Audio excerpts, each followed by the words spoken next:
Here's the last record in the file. What about the sensitive material from several years ago Montrose told us about? Mysteriously missing.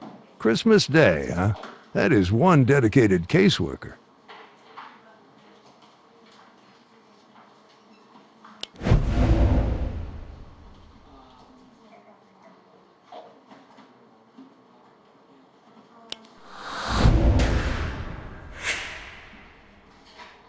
That's one lying caseworker. We got a ticket says Aaron Bauer was at the top of the World Trade Center at 2 that afternoon. This report's a complete fabrication, no question. But who do we indict? Simplest thing would be to go after the caseworker, but Montrose says he prefers to be the point of contact with the city. then let's give him what he wants.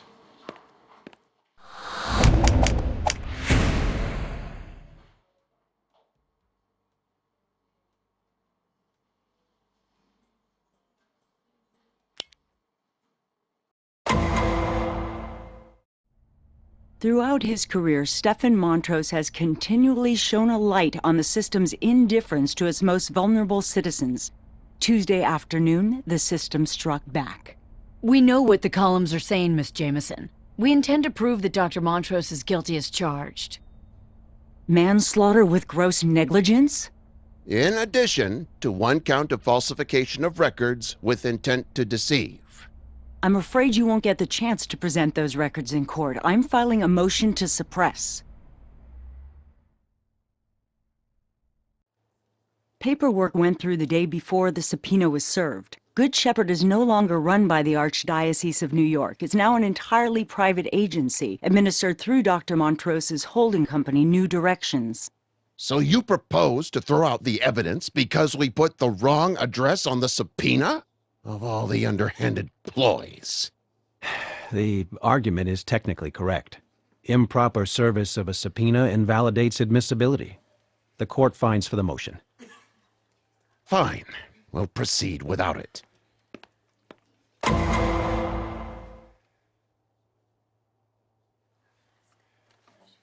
Dr. Montrose, we've heard in graphic detail about the final days of Aaron Bauer. It's natural to feel pity and perhaps even outrage over the manner in which he died.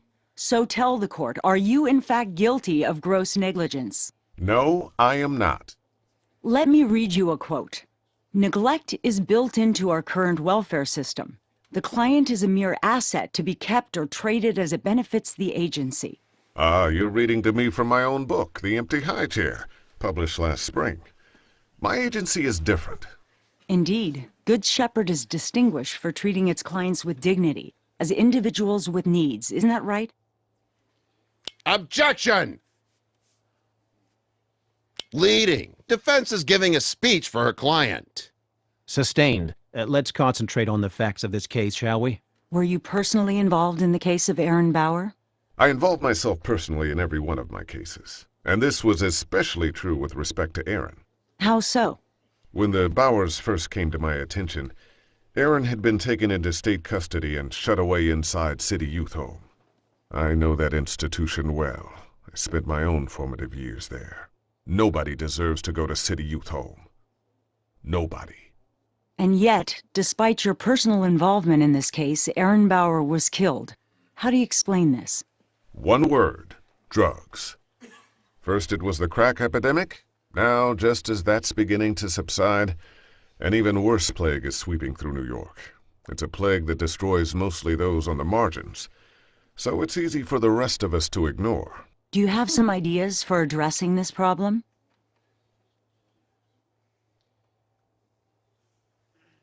Objection! Immaterial. The defendant is changing the subject. Sustained. Please strike that last statement from the testimony. New York City is not on trial here. Jenna Bauer lapsed back into addiction, unbeknownst to you, although your caseworker visited her as recently as Christmas Day. I'm afraid that's correct. In spite of our vigilance, in spite of intensive therapy, the siren call of crystal meth proved too much for her. And once she began using again, she quickly became a danger to her son. How did she manage to pull the wool over your eyes? It's one of the most insidious aspects of the syndrome. I've seen it many times. The addict puts up a false front of normalcy. A front that can fool even a trained observer. One last question. Has this tragedy caused you to re-examine your practice? Naturally, we're thoroughly reviewing our procedures. We exist to serve our clients. The death of one impoverishes us all. Of course. Thank you, Dr. Montrose. Your witness, Mr. McCoy.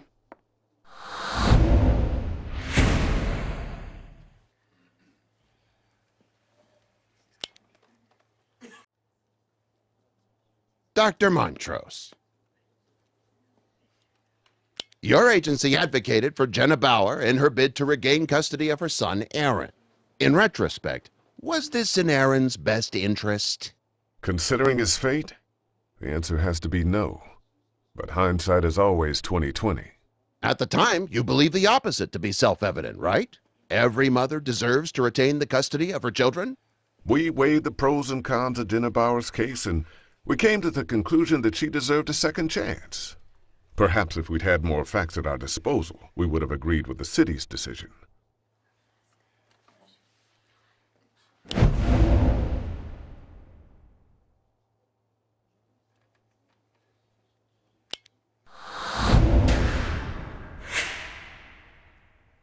In this case, the alternative was placing Aaron in City Youth Home. You simply didn't want him there.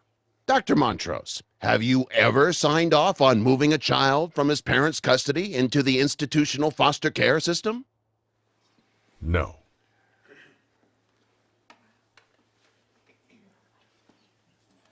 State guidelines for social welfare agencies mandate one home visit per month at the very least.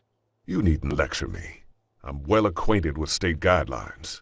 Do you follow them? Yes, Mr. McCoy. We follow the state guidelines meticulously. Good Shepherd didn't have its own guidelines? No.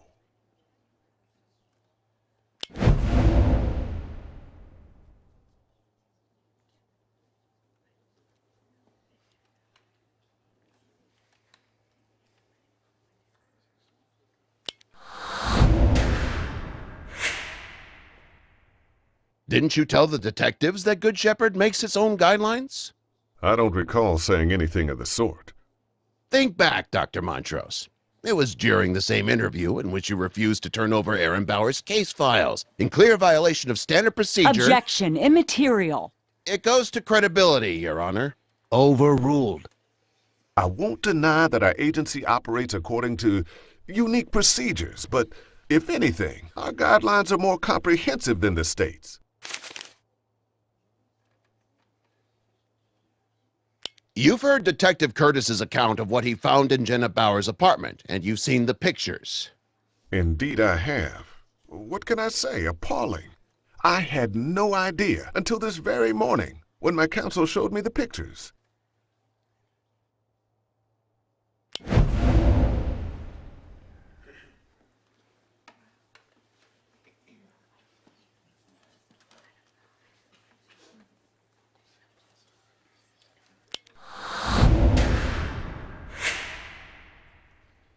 We know your caseworker, Ms. Skyler, briefed you after Mrs. Bauer's body was discovered.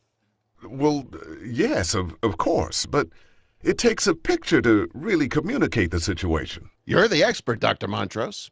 Do you think it's possible for conditions to degenerate that rapidly in a mere 8 days? It's possible, I suppose. But I have to admit, if I were an outside observer, I'd find it a difficult story to swallow. Indeed, if it weren't for my faith in my employer, Miss Skyler, I'd be inclined to think it was a story. Really? No further questions, Your Honor.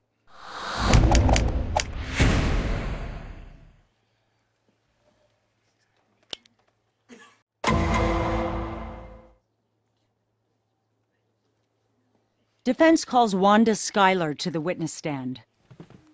I know this is difficult for you, Miss Skyler, but I want you to recall for us the moment you stepped into Jenna Bauer's apartment on January 1st. It was like stepping off a cliff, you know? Because of your feelings for Mrs. Bauer, you mean? Because you cared about her so much? Objection! Leading. Sustained. Would you say you had a personal connection with Aaron Bauer? Yes, I did. Aaron, he was a great kid. Talented, you know. He wanted to be a comic book artist when he grew up. He and I had a little private game where he pretended I was a superhero. But he didn't say or do anything in the last few months to indicate his home life was deteriorating? No, you know how boys can be at his age. Stoic. He probably thought it would be unmanly or disloyal to tattle on his mom. Objection! The witness is speculating about the victim's motivations. Sustained. Please confine yourself to your own impressions. How long have you been employed with Good Shepherd, Miss Skyler? It'll be 3 years in April. And in that time, has Dr. Montrose ever encouraged you to be negligent in your duties? Not at all, no. Dr. Montrose is an inspiration. He knows firsthand how broken the system is, and he's completely passionate about reforming it. It's energizing. I only wish... I just wish this hadn't happened to him. I mean, to all of us. Of course. We all do. Your witness.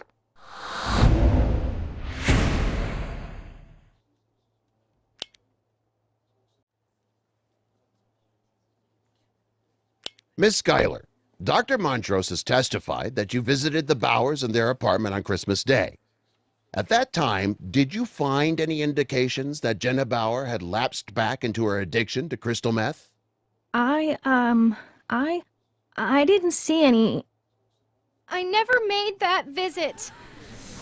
I don't have an excuse. I simply failed to do my job, and then I faked the report after the fact to cover up. I'm sorry, Dr. Montrose. That's not what you said at the deposition. Are you changing your testimony, Miss Skyler? I guess so.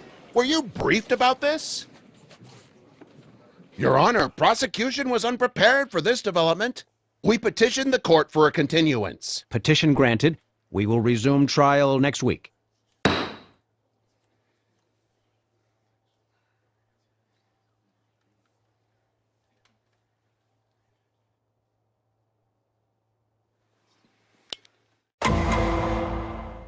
I've been at the bar 30 years, Miss Jameson, but I don't think I've ever witnessed such a blatantly unethical maneuver.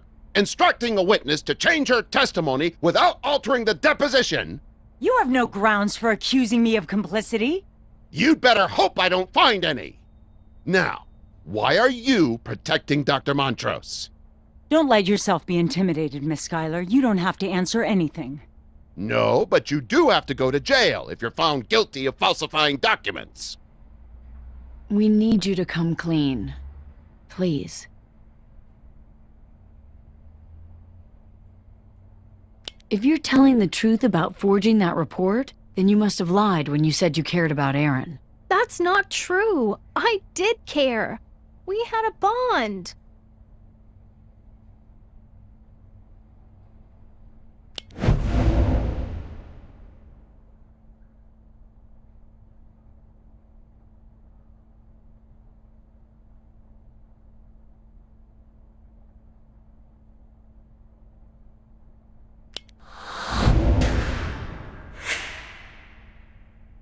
Why would you neglect your duties towards someone you care about?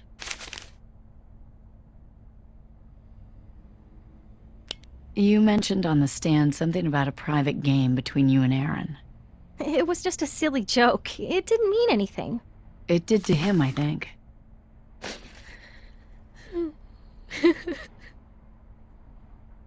You were his hero, but you failed. You have to understand. Wanda, be quiet. I can't. You know I believe in Dr. Montrose, but I just can't. You'd better go. I represent you. Not anymore.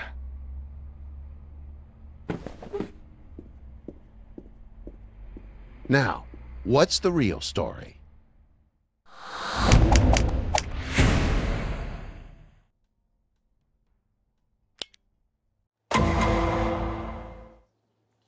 Miss Skyler, I hold here your personal copy of a visitation report dated December 25th, signed by you and Dr. Montrose. Did you write this report? No, Who did? Dr. Montrose. But this is your signature. Yes.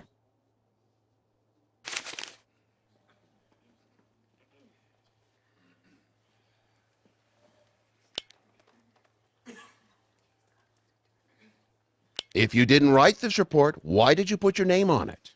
He said, Dr. Montrose told me the city wanted to use the Bauer tragedy as a pretext for legal action, taking over the agency. Putting my name on that document was the only way to save it.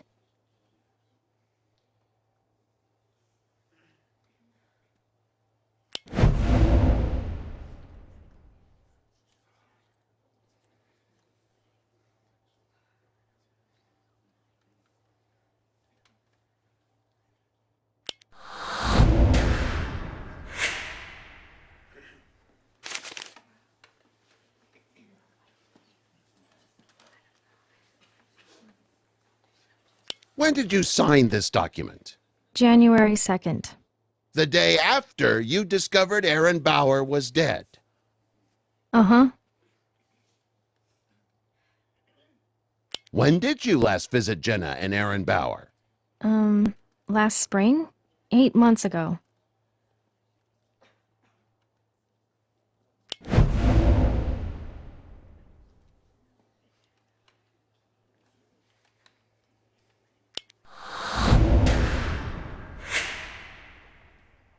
Just after Dr. Montrose's book was published. Yes, that's when things started getting really crazy for all of us. We were flooded with new clients. There was no way we could keep up with them. And then one day, Dr. Montrose called us into his office and told us about his new early graduation program. Tell us about Dr. Montrose's early graduation program. He said he determined that a number of our clients no longer needed our services. According to state guidelines. No, according to his own guidelines. He called them his early graduates. He mailed each of them a certificate and a one-time payment of $1,000 in exchange for... In exchange for them keeping quiet. Yes. Your witness. We need to talk.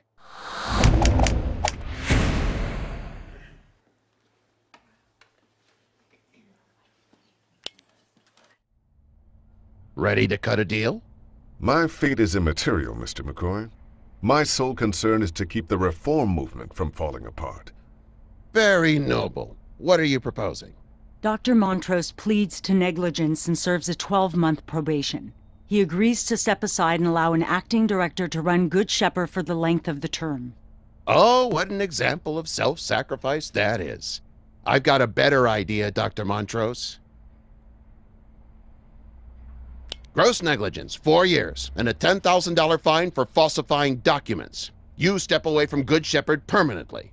The courts will appoint the next director. Just walk away? Permanently? Mr. McCoy, that agency is my mission. And maybe the time has come when that mission can be carried on more effectively by someone else. It's a good offer, Dr. Montrose. Think about it. Dr. Montrose has devoted his life to helping those who have been failed by the system. But some, sadly, are beyond help. And sometimes a good agency can be undone by the actions of one dishonest employee. If Wanda Skyler hadn't failed to discharge her duties, and then compounded her failure with lies, might Good Shepherd have been able to save Jenna and Aaron Bauer? We'll never know. It's a bitter irony that a champion of reform should fail to spot the corruption among his own staff. He can be faulted, perhaps, for being too trusting, too optimistic about human nature. Surely this is no crime. But if my client is convicted of these charges, if he's sent to jail and his reform movement is crushed by the powers that be, it will be more than a crime. It will be an outrage.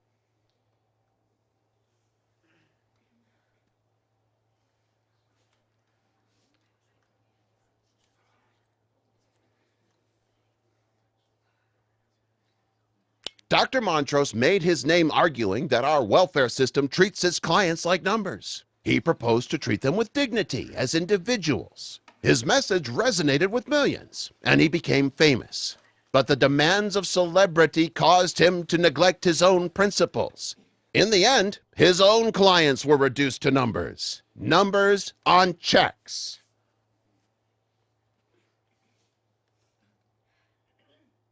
Children belong with their parents. This is a sentiment that resonates with us, and we can be grateful that Dr. Montrose's advocacy has helped push our welfare system to take the claims of parents more seriously. But not every individual case conforms to the ideal. In the case of Jenna and Aaron Bauer, the defendant's ideals blinded him to the realities of the case and led him to make a serious error.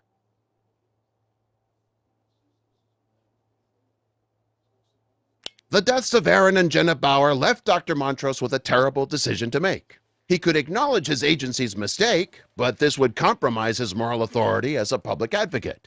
Or he could cover up the evidence of his neglect and perhaps preserve his reputation at the expense of his integrity. Dr. Montrose chose the less noble expedient. What causes people to commit crimes of gross negligence? I've run across many motives in my day: resentment, greed, indifference, callousness. Dr. Montrose is motivated to make the world a better place. His good intentions, it seems, have blinded him to the evil he has perpetrated. That's what makes him a tragic figure and a dangerous one. And that's why it's so imperative that justice be done. Have you reached a verdict? We have, Your Honor.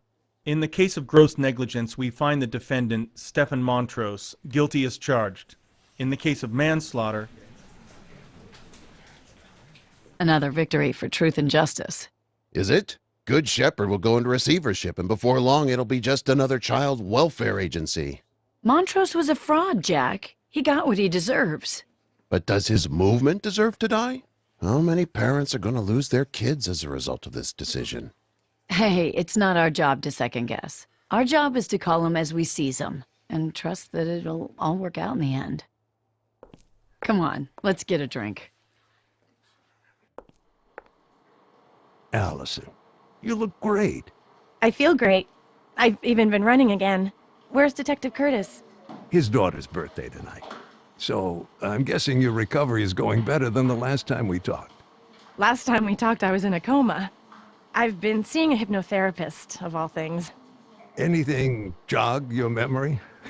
Sorry, I was terrible. No. I do remember running with Harrison. The orange overhead lamps and the trees. But that's it. Nothing after. I'm sorry. Don't be. Trauma like this, there's often memory loss.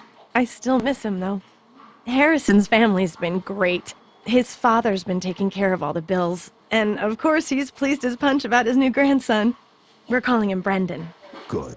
We sort of wondered if the surprise grandbaby might be a problem. Not at all. So we weren't married. So we were in high school. Things like this teach you. That stuff doesn't matter. Grandpa Bedford loves that boy to death.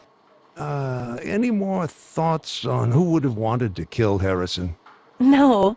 Everyone loved him. You really think someone targeted him? In the papers, they just call it a thrill kill. Yeah, don't believe everything you read. Well, thanks for everything, Detective. I'm sorry I can't help more. Take care, Allison.